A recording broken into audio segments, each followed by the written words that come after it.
Glauber. Um momento muito traumático para o jovem Glauber dos anos 80, futebolístico. O gol de barriga de Renato Gaúcho contra o Flamengo. Cruel.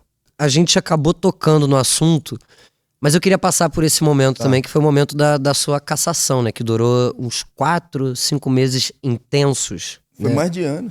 Mais de ano, mas assim, foram aqueles 4 últimos 5 meses que deu uma bombada no assunto, digamos assim. E basicamente a sua cassação, a tentativa de cassação do seu mandato, que falharam, né? Graças à luta, graças à luta popular e lá dentro. E basicamente veio por conta do orçamento secreto.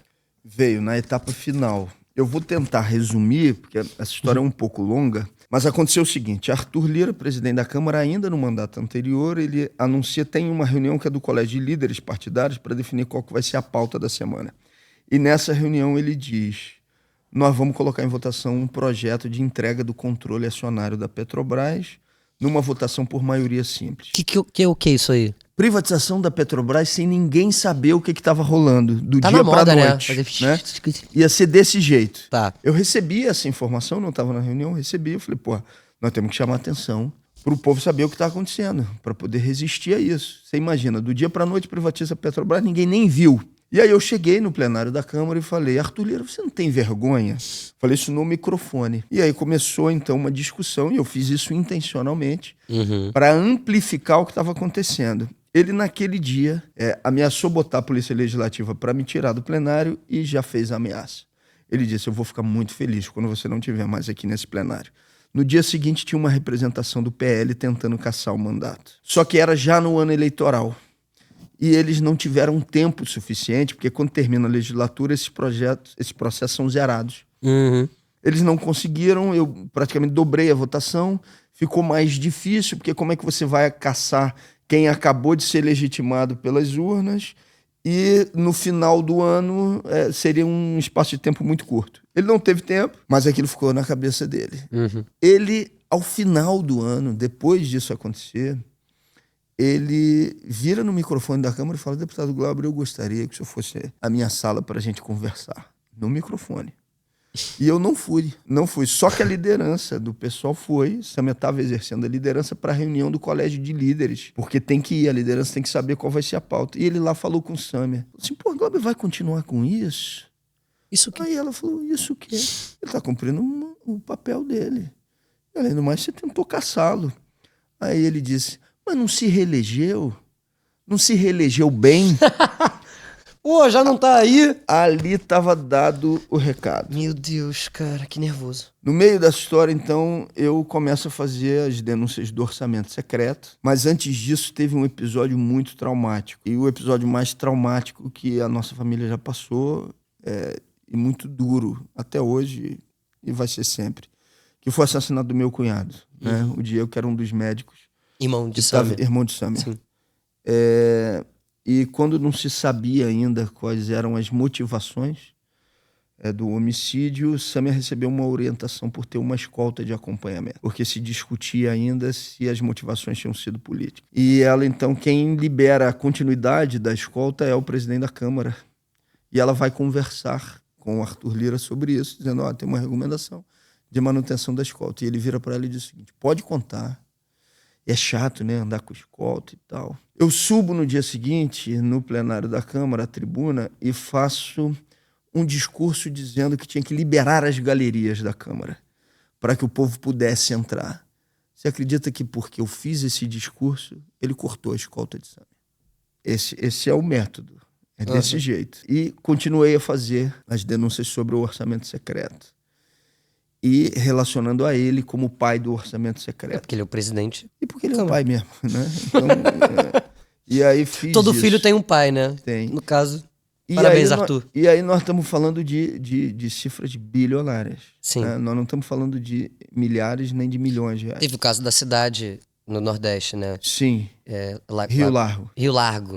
Nós estamos falando de bilhões de reais. E desses bilhões de reais, uma ação nossa, do PSOL, no final do ano fez com que o Flávio Dino suspendesse o pagamento de 4 bilhões de reais. E foi iniciado um inquérito na Polícia Federal e eu sou chamado como testemunha por conta das denúncias feitas. Você estava atrapalhando muita gente a ganhar dinheiro, né? Aí é uma disputa política no atacado, porque é muita grana, são bilhões de reais. Para se ter uma ideia das emendas parlamentares, hoje o governo federal tem para fazer investimento, aí dos programas, né, sem ser de emenda, o governo federal tem 200 bilhões de reais para fazer uma creche, uma nova escola, um novo projeto. De emendas são 50 bilhões que o Congresso hoje domina. Então, 1/4 de tudo que o Brasil tem está dominado pelo Congresso. Então, é uma disputa política no atacado, não é uma disputa política menor. E aí, um provocador do MBL, por 7 vezes me atacou em espaços públicos. Na 5ª vez, dentro da Câmara, ele falou todo tipo de barbaridade em relação à minha mãe.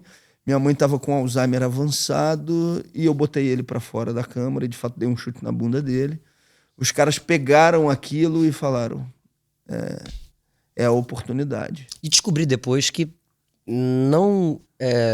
aquilo não é plausível de cassação. Não. Inclusive, já aconteceram coisas muito piores, as pessoas entram armadas. Todo mundo na Câmara sabia que não era por conta daquilo. E teve gente, inclusive, acho que de direita. Sim. Do MBL, se não me engano, que falou assim, cara, olha só, não concordo, mas o Glauber não fez nada de errado aqui.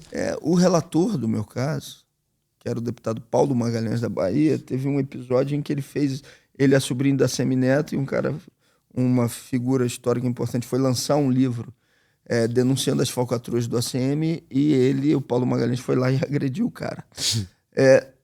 Só que o Paulo Magalhães tem um episódio cômico e trágico com ele, né? Porque minha mãe faleceu logo depois desse acontecimento e eu tive que ir lá fazer a minha defesa prévia no Conselho de Ética. Isso já sendo já cassado. Com a representação solicitando a cassação. Entendi. E eu tive que fazer a defesa prévia e esse Paulo Magalhães ainda não tinha sido escolhido relator. Ele me encontra no corredor da Câmara e fala assim, porra, um absurdo o que estão fazendo com você. Conta comigo, não podemos deixar isso acontecer. E esse cara, então, ele é nomeado relator depois por um sorteio. O Arthur Lira senta com ele e ele bota um parecer pela minha cassação. Cara, assustador, né? E aí foi isso. E foi por um fio de cabelo. Sim, foi por um fio de cabelo, eu lembro. Cenas bizarras, tipo, muito triste, assim. Caraca, você teve que fazer greve de fome. Você não queria, né, fazer, porque você tem uma família, você tem um filho, né, colocar sua saúde em risco. E aí uma pergunta quase que pessoal. Sim. Por quê que você faz isso? De verdade. Porque eu olho de fora e eu fico pensando, cara, larga. Vai viver sua vida, vai viver sua família. Dá uma sensação... né? Porque eu acho que a gente de fora pensa muito pessoalmente de esse povo não te merece. Por que você tá fazendo isso até hoje, Glauber? Eu acho que tem muitos fatores, né? Assim, é multifatorial. Tem desde elementos mais mesquinhos, todo ser humano tem vaidade, a gente tem muita coisa que nos impulsiona para fazer as coisas que a gente faz na vida. Mas tem um sentido mais profundo de compreensão daquilo como uma tarefa política que tem que ser cumprida. Se você me pergunta, Glauber, o que você é? Eu vou te dizer, eu sou um animal político. E esse sentido de tarefa, ou seja, que eu tenho que fazer aquilo, é algo que está muito presente, né? E eu não consigo me desvencilhar disso. Eu posso, em determinados momentos, cansar, dizer, olha, eu quero fazer outra coisa, mas tem um sentido mais profundo de não conseguir se desvencilhar tendo isso internamente como um sentido de uma tarefa que tem que ser cumprida e esse enfrentamento tem que ser feito. E aí eu acho que isso tem uma relação com a minha vivência com a minha família, com os meus pais, a influência da minha mãe, aquilo que eu vivi, aquilo que eu li, a influência do meio, tudo isso acho que tá. Teve alguma influência artística nisso? Eu sou um militante socialista e de alguma forma acho que eu tenho que dar cumprimento a essa tarefa. Sim.